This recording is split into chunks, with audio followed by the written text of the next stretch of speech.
Hello, my art darlings. This is Heather Novi here. I am trying something different with this channel. I have been enjoying ASMR readings for bedtime, and I have always wanted to try ASMR for this channel, especially doing artwork. But I thought I would read one of my,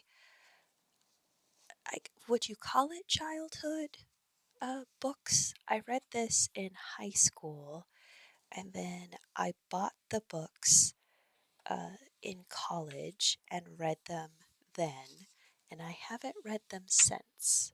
So I thought I could read this trilogy to you on this channel, and also because this book doesn't have an audiobook, so I will be the audiobook.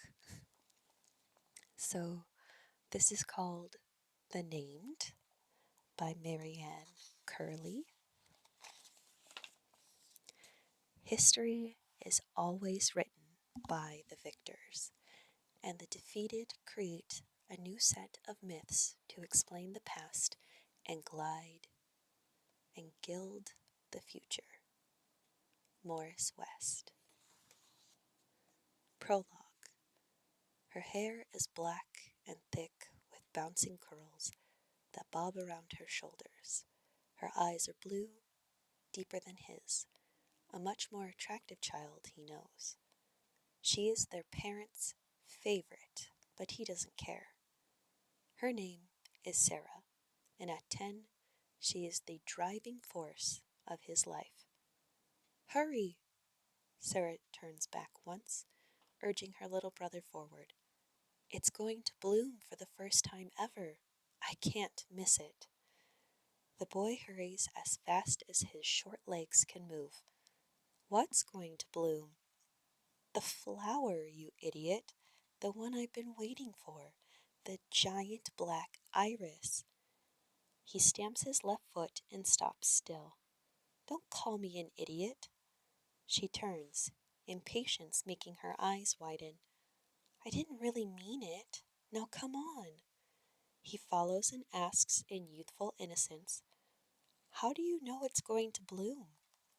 Sarah pauses long enough to give her brother an exasperated look. I've been watching the bud form for the past 3 months. Today is the first day of the spring equinox. Don't you know anything? The boy takes off again, struggling to keep up. He wants to see the black iris bloom, an event that will occur for the first time this morning, apparently, but not nearly as much as his sister does. It's Sarah's excitement and the privilege of sharing it that propels him over the grassy hills and into shrub and bushland at the first stirring of a misty dawn. Sarah stops suddenly, collapses on her heels, and moans in relief. We didn't miss it! Look, there it is! The boy finally catches up and, standing beside his sister, glances at the long green stalk supporting a perfectly formed black bud. His head tilts sideways. Is that it? Of course it is, Sarah snorts, without taking her eyes off the bulb. Now shut up and watch. It's going to be spectacular. For all his short life, the boy has been aware of his sister's love for all things strange or extraordinary, like unusual flowers, orphaned woodland creatures, vivid sunsets.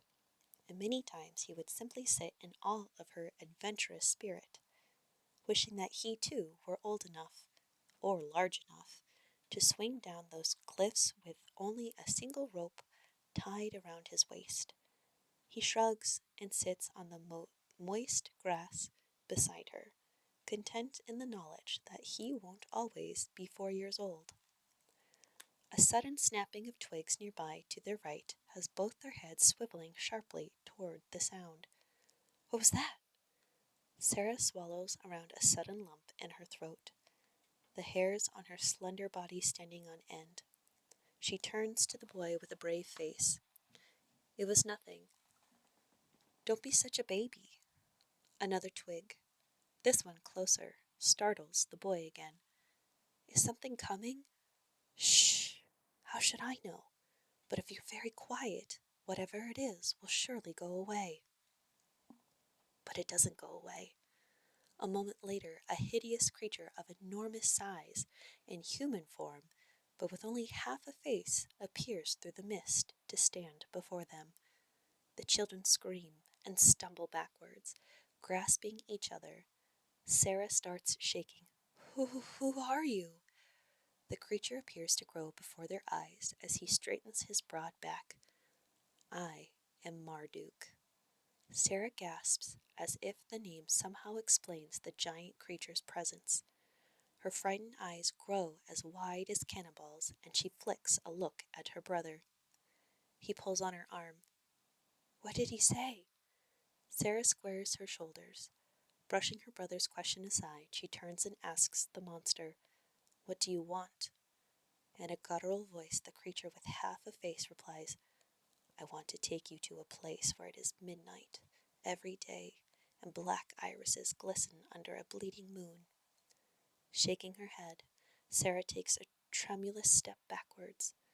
The half-faced creature stretches out one hand, the largest hand the boy has ever seen. He watches as the hand curves around his sister's face, and in that moment his heart is stricken with the certain knowledge that this monster is out to harm. But the boy finds himself unable to make the slightest motion, not even to lift a finger to his trembling lips. The monster's hand shifts. The boy's eyes move with it to the top of Sarah's head. The monster catches his eye and smiles with half a smile, then squeezes his fingers. Sarah screams, loud, long, and in agonizing tones that reach far into the surrounding woodland. When her body goes limp, the creature lays her down on the grass, where she moans and grasps her head with both hands. Her eyes open wide and staring. The creature stretches his massive arms into the air, making him appear even larger in the boy's eyes, and realizes an almighty roar that has the surrounding trees shaking to their roots. And within that roar, the boy hears his father's name called for all the world to hear, but his thoughts become confused as terror rages through him. Cowering and trembling at the power in the giant's hands and rough voice, the boy's eyes shift to his sister, squirming and groaning at his feet. But he feels the monster's eyes on him and looks up. Staring down with one golden-colored eye, the creature slowly and horribly smiles, as suddenly as he came, and without another word. The monster disappears, leaving the boy to gaze at an empty space.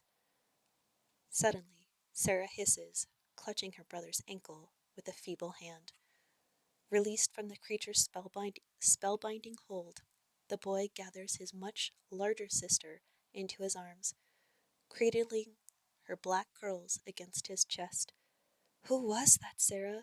What's happening? What's wrong with you? She tries to speak, but blood trickles from her mouth. This scares the boy half to death. Sarah! Sarah screams again, and blood begins to seep from her eyes and ears. The boy becomes frantic, his whole body rocking and shaking with tremor after tremor. Tears form a crooked path down his face. He tries to rise in search of help, but Sarah's grip on his ankle momentarily tightens. Her eyes begin to lose their vivid color. Wait, she says with enormous effort, and as he leans his ear down to her mouth, she whispers her last ever spoken words. Remember the name. The creature's name? The boy asks, glancing up as if the strange-sounding word still lingers in the mist-filled air before him. But all he sees is a scrawny green plant that has now collapsed and withered, black petals fluttering slowly to the ground. With nothing but pain in his heart, the boy screams. It's the scream of the boy child that finally wakes Ethan. Sweat pours off his bare shoulders, quickly chilling him in the crisp night air. He wraps his quilt around his shivering limbs as his bedroom swims into focus and his heart rate starts to slow. A strange sense of relief fills him as he slowly understands. The dream is over, and he has at last woken from another of his vivid, recurring nightmares. And that is all we have for today. I will read a chapter each time, so I will see you all next time. Bye.